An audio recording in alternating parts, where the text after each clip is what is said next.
সবকিছু ঠিকঠাক। এবার হামজার পরে বাংলাদেশ দলে আসতে চলেছে আরও একটা বিশ্বমানের মিডফিল্ডার, যে কিনা যে কোনো ম্যাচের গতিপথ একাই বদলে দিতে পারে। এই মিডফিল্ডার দলের সঙ্গে যোগ দিলে বাংলাদেশের মধ্যমাঠ হয়ে উঠবে অপ্রতিরোধ্য, অজেয়।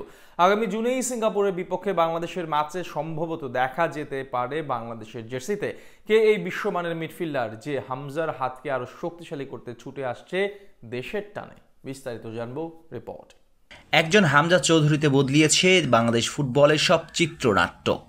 হামজার জোয়ারে দেশের ফুটবলে শুরু হয়েছে নবজাগরণ। তাই তো বাফুফে এবার সাজাচ্ছে বড় পরিকল্পনা। অনেক প্রবাসী তারকার দিকে নজর দিয়েছে তারা। এমনকি আগামী জুনে বাংলাদেশ দলে আসতে চলেছে হামজার মতোই এক বিশ্বমানের মিডফিল্ডার, যিনি কিনা হামজার কাঁধ থেকে চাপ নামিয়ে দিতে পারবেন অর্ধেক। ভারতের বিপক্ষে দুর্দান্ত ফুটবল খেলেছে বাংলাদেশ দল। ইমন হৃদয়রা একের পর এক সুযোগ মিস না করলে ভারতের মাটিতে অন্যরকম গল্প লিখতেই পারত বাংলাদেশ জাতীয় ফুটবল দল।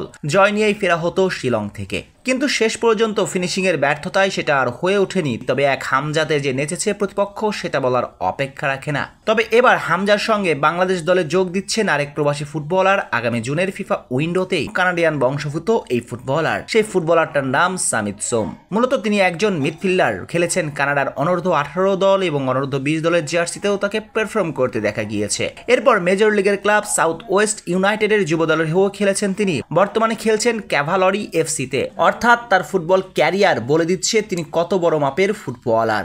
আর 27 বছর বয়সী এই মিডফিল্ডার বাংলাদেশ দলে আসলে নিঃসন্দেহে হামজার ওপর থেকে চাপ কমিয়ে দিতে পারবেন অনেকটাই। বিশেষ করে শেষ ম্যাচের দিকে যদি তাকানো যায়, তবে বাংলাদেশ মিডফিল্ডার চন্দন রায় তো হামজার ইশারায় বুঝে উঠছিলেন না।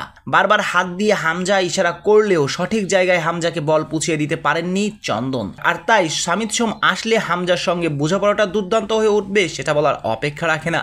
মূলত সামিত সোম বেশ কিছুদিন ধরে বাংলাদেশের হয়ে খেলার জন্য সবুজ সংকেত দিয়েছেন, আর এবার বাফুফের তরফ থেকে এগিয়ে আসা হলো তার দিকে। বিভিন্ন সূত্রের খবর, আগামী জুনে সিঙ্গাপুরের বিপক্ষে ঘরের মাঠে সামিতকে বাংলাদেশ দলে আনার জন্য কাজ করে যাচ্ছে বাংলাদেশ ফুটবল ফেডারেশন। বাফুফের অনেক সূত্রই নিশ্চিত করেছে এমন চা।